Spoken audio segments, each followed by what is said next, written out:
Apparently, Tyreek Hill, and I don't know who started this rumor. I don't know who threw this out there, but all of a sudden the guy shows a little bit of, anger on the sidelines because he doesn't feel like the offense is any good.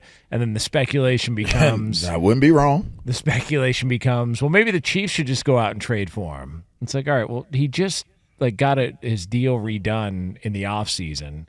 Like, his quarterback's just on IR. It's not like the guy, is going away forever as of yet. And all of a sudden, the trade speculation has started. So Tyreek Hill made sure to let everybody know, loyal to where he's at, likes being where he's at. This was yesterday. I'm just focused on right here and right now.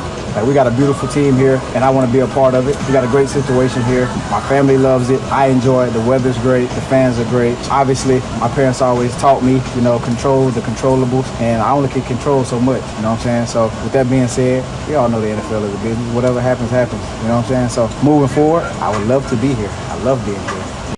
Why the hell would they trade him? And the more that this goes on, the more you realize, wow, Tua really was kind of holding this whole thing together, if that's the case, to where he goes down on IR for 4 games, and now we're talking about trading away, a future Hall of Famer in Tyreek Hill. Yeah, and his cap hit isn't that bad this year. So, he would be a tradable asset, as in someone would be able to bring him on. His salary is relatively low. The team's paid for his signing bonus, so...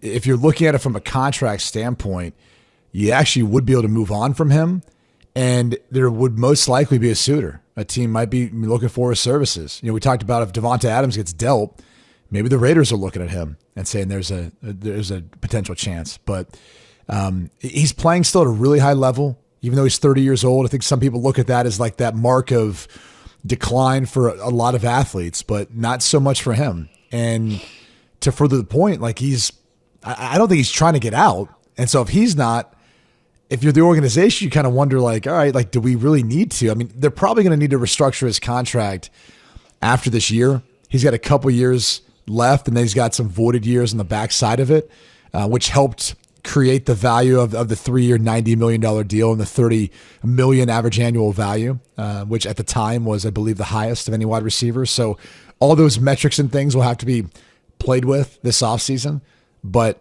I don't see why they should move on from him. If they do you feel like Jalen Waddle could slide in and take over that number 1 role? I don't think that's the case. They're not doing well right now. I think with him on the field, I think the biggest dilemma here, and what someone like Tyreek Hill at his age has to take into consideration, is what is the contingency plan without Tua? That's the reality here. That's what people have to start addressing.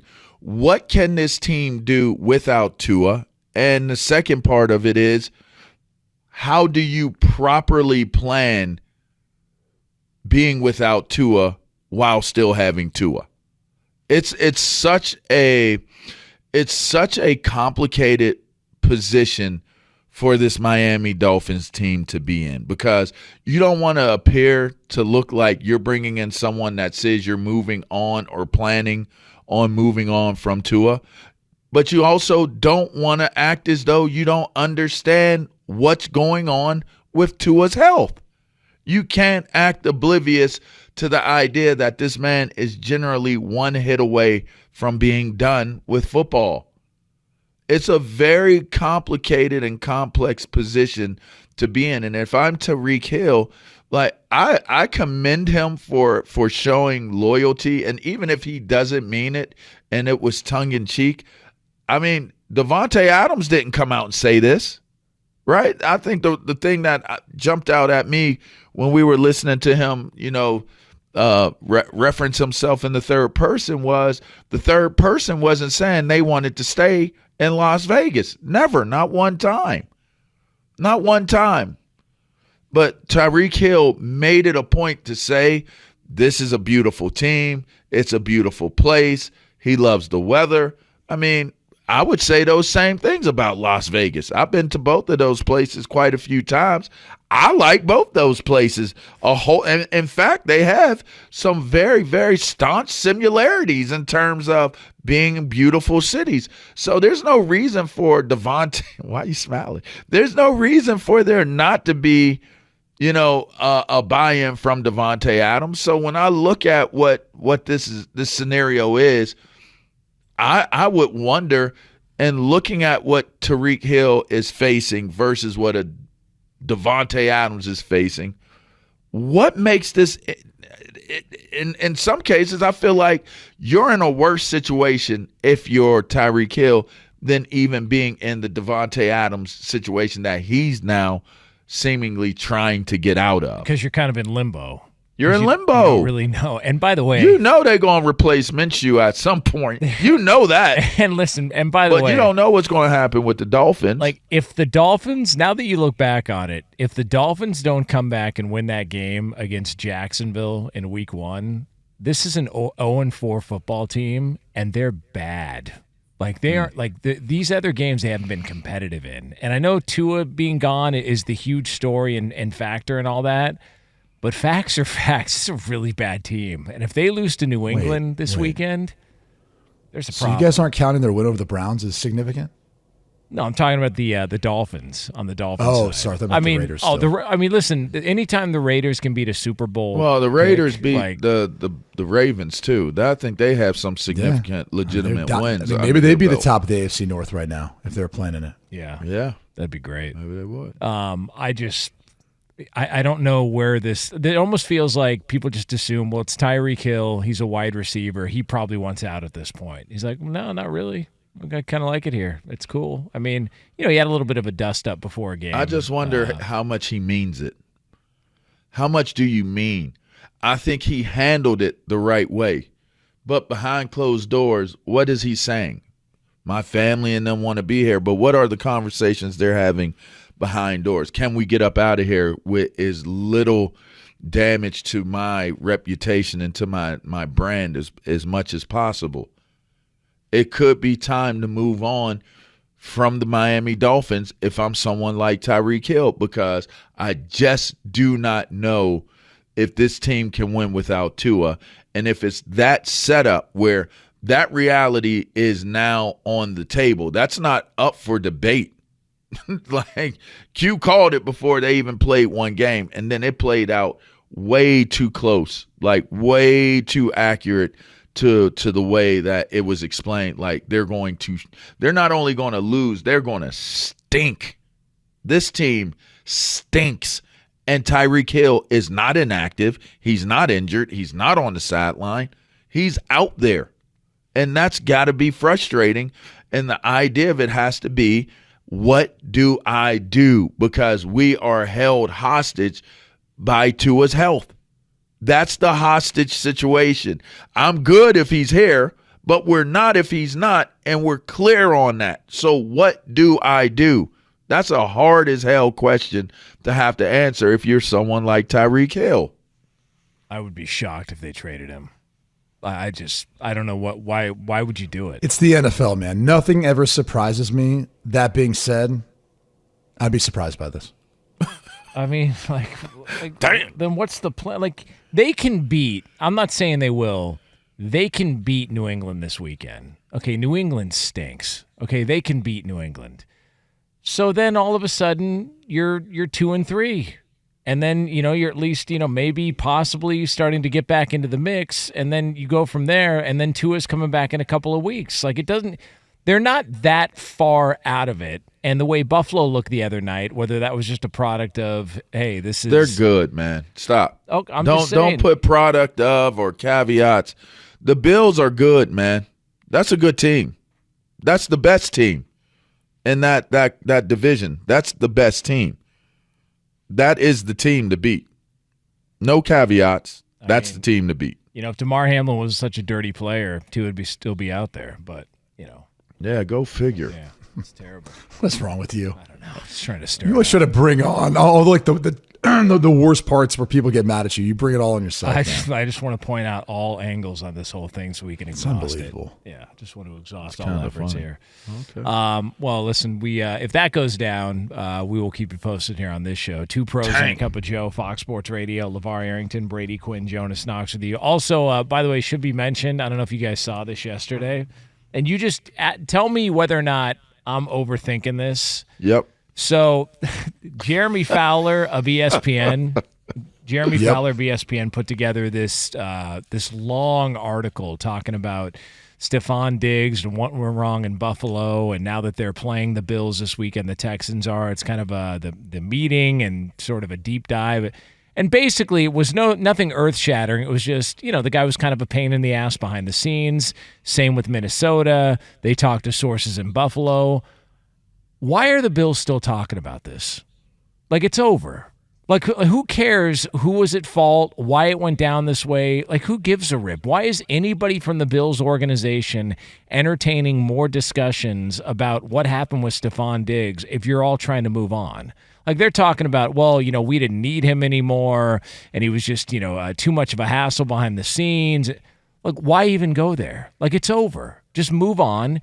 It didn't work out. He's in somewhere else. You guys feel like you're in a better place without it. Like, why give anybody any more material or motivation to want to come out here and dial it up against you this weekend? What's the point? Like, that's that part of it. Whether you're Sean McDermott or somebody in the organization, why don't you tell everybody, hey, shut the hell up. When somebody calls wanting information about what went wrong, we don't have to answer it, and we don't have to give anything out. If they had definitively replaced him, I don't think that they would feel obligated to try to justify themselves. But they did not legitimately replace the player that Stefon Diggs represented to this team. So I almost feel like there's some sort of justification that they're living with right now. They have to continue to justify why they did it. That would be the only thing I could come up with that would be reasonable and sensible to say, you know what, it makes sense. They did not replace a number one receiver with a number one receiver. They just basically, we got to get him up out of here. We'll eat it, as they said, we'll eat it, we'll deal with it, but it was time to get rid of Stefon Diggs from this organization. So it's an easy story to follow up on, especially when it's a game week when they're going to play against Stefon Diggs, or when you hear some of the back and forth comments that may come from Stefon or from Josh Allen, somebody from the Bills. I think it's just still a conversation that the Bills entertain because they never replaced Stefon Diggs. There's not a Devontae Adams stepped in or an Amari Cooper stepped in, and now it's like the comparable is, okay, we got Tyreek Hill now. And now what's that look like? You don't have that replacement. You don't have it. So now the question is, do you run into a situation and a problem with this team when you get into games and get later on into the season when the defenses start to dial up what it is that they're scouting from these teams in the first part of the year? Are you going to have enough firepower to do it, or is Josh Allen going to have to be Mr. Do-It-All and push and try to get it done on his own? Josh Allen, which has historically been what it's been for him and has been an Achilles heel to this team's success. By the way, Devon. Yeah, I mean, his turnovers have been an issue, no doubt. But I think when he cleans it up, it's a different story. What this brings to light, and look, I can't answer the question, Jonas, because I don't know what goes through organizations when they feel like they need to be so transparent sometimes with the media. I get they want to be on their good side, but there's really no benefit, either way. Or I guess I should put it this way. The reward isn't bigger than the risk of like being distracted by all that or providing that bulletin board material. But like stepping back and looking at how teams are constructing their rosters, I think you'd like to organically have that number one guy, come from a draft pick that grows into the position, and you can, re-sign it. You don't have to pay a premium by signing a guy as a free agent.